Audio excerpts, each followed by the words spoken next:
Budget पे बोलने का अवसर दिया उसके लिए आपको धन्यवाद। 84 में जो भी बजट आया उस बजट में माननीय मुख्यमंत्री महोदय द्वारा 84 विधानसभा क्षेत्र के लिए हमारे जैसे कि हमने मांग रखी थी कृषि मंडी खोला, उसके लिए धन्यवाद। साथ ही जनजातीय आवासीय विद्यालय खोला, IN ऑफिस चिखली खोला और खेल स्टेडियम जो खोला उसके लिए धन्यवाद देना चाहूँगा। माननीय सभापति महोदय 2021-22-23 के जो बजट में करेणा जो बैक वाटर है उस बैक वाटर से गेजी काटा तक पेयजल परियोजना स्वीकृत की गई थी। बजट घोषणा में इसको किया गया था, लेकिन अधिकारियों की लापरवाही की वजह से और PhD मंत्री हमारे इंटरेस्ट नहीं ले पा रहे, इस वजह से आज तक उसका टेंडर नहीं हुआ। तो मैं आपके माध्यम से हमारे PhD मंत्री जी से कहना चाहूँगा कि इसका जल्दी टेंडर प्रक्रिया करा के इस कार्य को शुरू कराया जाए। माननीय सभापति महोदय, ये जो बजट आया विशेषकर बेरोजगारों की बातों को लेके आया, युवाओं को लेके आया। तो मैं पिछले ये 8-10 सालों से जो युवा हमारा राजस्थान का जो परेशान हो रहा है, विभिन्न भर्तियां जो पहले हो चुकी है, पेंडिंग है, इनके जो वेटिंग लिस्ट है उनको लेके जो परेशान हो रहा है। माननीय सभापति महोदय, नर्सिंग भर्ती 2013 जो पिछली कांग्रेस की सरकार में हुआ था, उस समय से कुछ पद रिक्त हैं, वो लोग लंबे समय से मांग कर रहे हैं, उसको लेकर सरकार ने कमेटी गठित की, लेकिन आज तक इसका निर्णय नहीं हुआ है।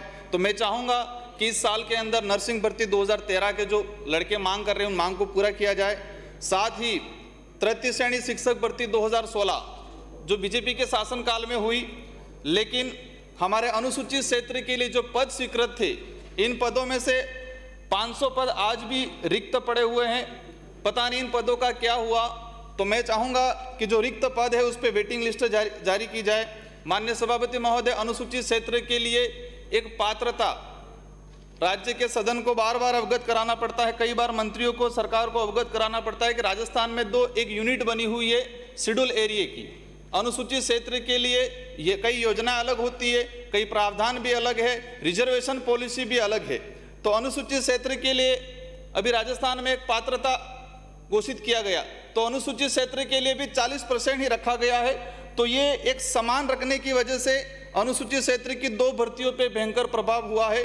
जैसे कि कंप्यूटर अनुदेशक भर्ती पात्रता 888 पद थे स्वीकृत और 196 पद भरे गए मात्र, मतलब 600 पद आज भी रिक्त हैं। PTI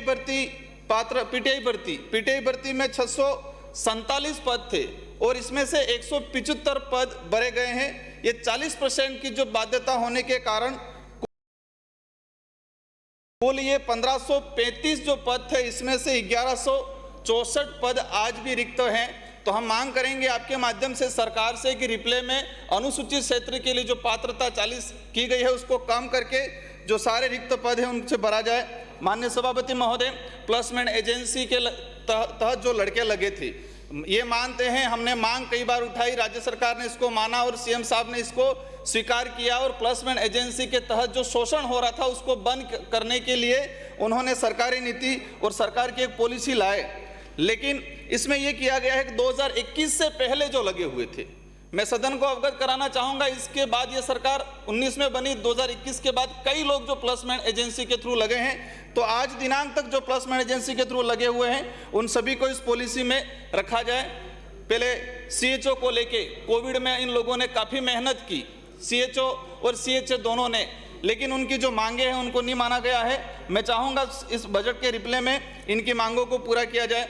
माननीय सभापति महोदय, शिक्षा को लेके काफ़ी कुछ हुआ इस सरकार में, कई स्कूलें क्रमोन्नत हुई, कई स्कूलें नई भी खोली गई, लेकिन आज भी राजस्थान के अंदर और विशेषकर हमारा आदिवासी बाहुल्य क्षेत्र की बात करें तो जो भौतिक सुविधा है, इसके लिए भवन चाहिए, खेल मैदान चाहिए, 4 दीवारें चाहिए, शौचालय चाहिए, लेकिन आज भी हमारे डूंगरपुर जिले के अंदर 70% ऐसे विद्यालय हैं इन भौतिक सुविधाओं से अभावग्रस्त हैं। तो हम चाहेंगे कि राज्य सरकार इन पे विशेष ध्यान दे। माननीय सभापति महोदय, हमारे कुपोषण को लेकर अभी दूध की बात हुई कि हम स्कूलों के अंदर दूध देंगे, अच्छी बात है, लेकिन इससे जो प्रभाव जो पड़ रहा है, शिक्षण व्यवस्था पे जो दुष्प्रभाव पड़ रहा है, इस पे भी ध्यान देना चाहिए। मैं चाहूँगा, क्योंकि पहले भी चीज़ बता चुके हैं, एक व्यक्ति पोशार पे लगा रहता है, एक कर्मचारी सूचना पे लगा रहता है, अब ये दूध पे फिर एक कर्मचारी कहीं न कहीं व्यस्त होगा। तो यहाँ तो गवर्नमेंट ये व्यवस्था करे कि पोषाहार के लिए, दूध के लिए, डाक के लिए एक अलग से ही पोस्ट क्रिएट कर दे, ताकि वो कर्मचारी उसी में लगा रहे, ताकि बाकी जो शिक्षण व्यवस्था है उस पर प्रभाव नहीं पड़े। माननीय सभापति महोदय, अभी हम लोग कुक ऑन हेल्पर हम लोग बात करते हैं, श्रम विभाग की गाइडलाइन के अनुरूप श्रमिक एक हमारे राशि तय की हुई है कि इतना जो राज्य का जो श्रमिक है उसको इतना पैसा मिलना चाहिए, न्यूनतम 300 रुपये के आसपास।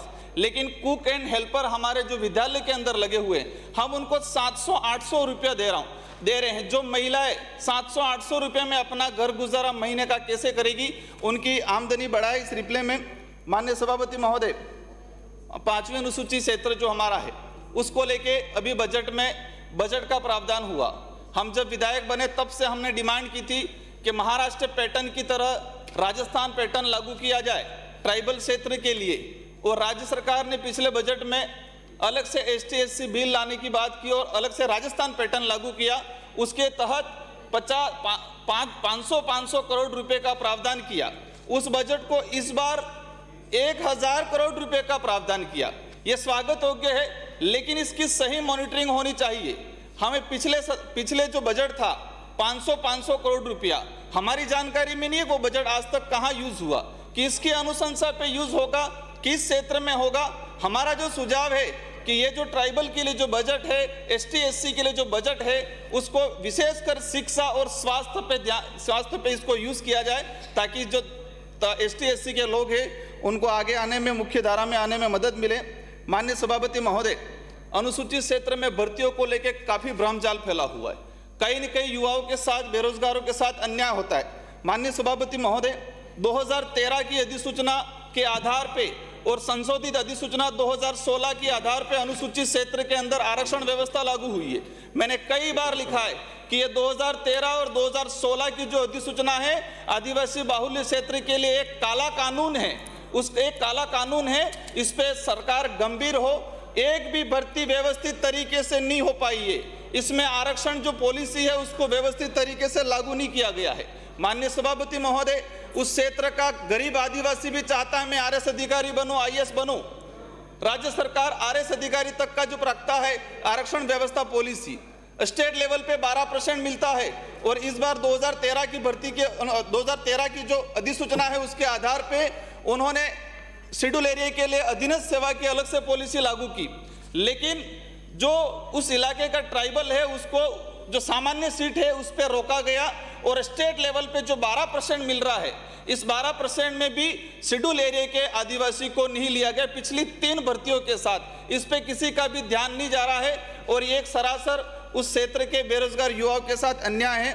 माननीय सभापति महोदय, इस बजट में पैसा एक्ट और पैसा एक्ट को लेके आदिवासी बाहुल्य क्षेत्र में ये लगता है कि हमारे हित में कुछ न कुछ अच्छा होगा।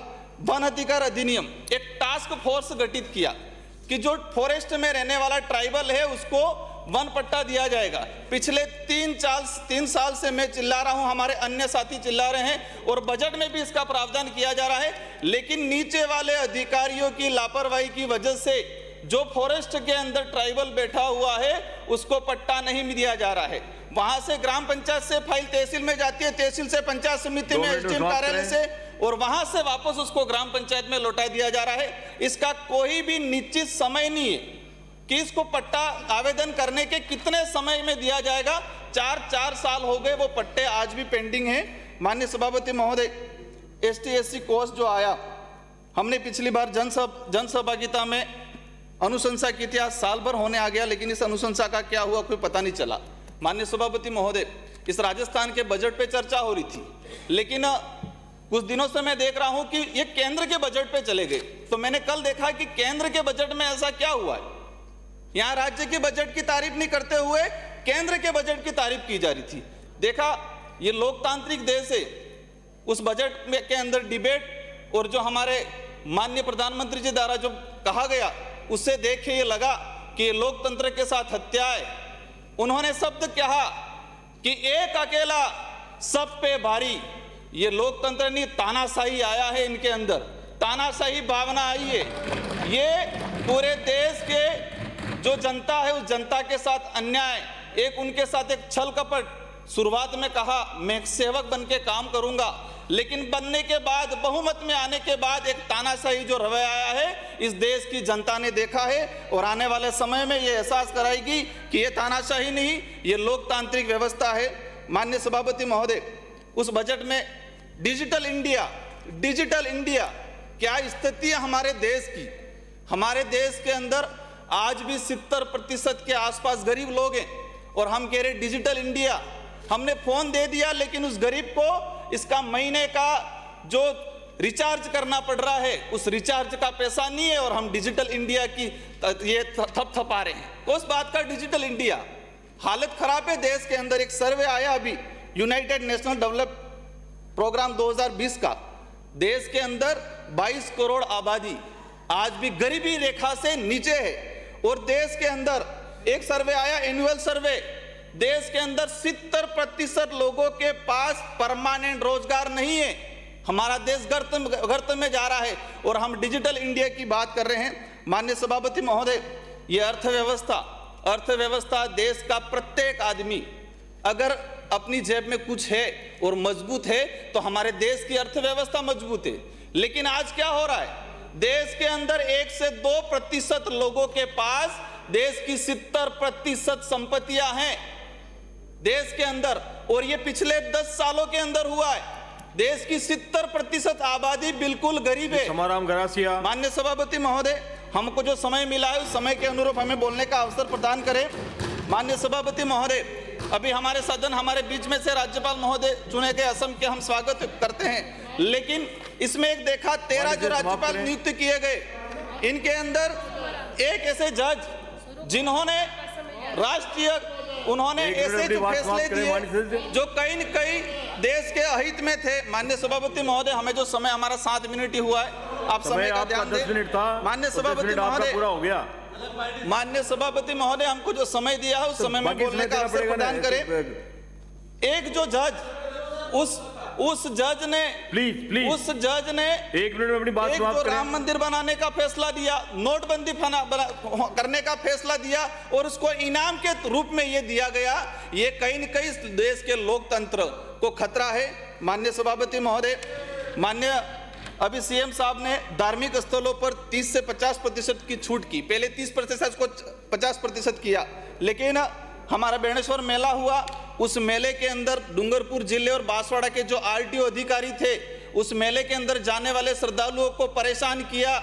सभापति महोदय, यहाँ सरकार पॉलिसी सही कर रही है लेकिन नीचे वाले अधिकारी सरकार को खत्म करने का काम कर रहे हैं, और जब तक ये सरकार नीचे वाले अधिकारियों को नहीं परखेगी, ये सरकार रोड पे आ जाएगी। ये सच है, सरकार की योजना सही है लेकिन नीचे वाले अधिकारी उसको खोखला बना रहे। अभी चिरंजीवी की बात हो रही थी।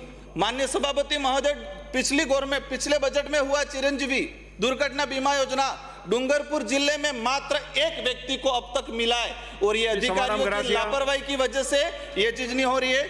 माननीय सभापति महोदय, मेरे विधानसभा क्षेत्र की प्लीज माननीय सभापति महोदय, 1 मिनट मेरे विधानसभा क्षेत्र की कुछ मांगे वो मैं रख दूंगा।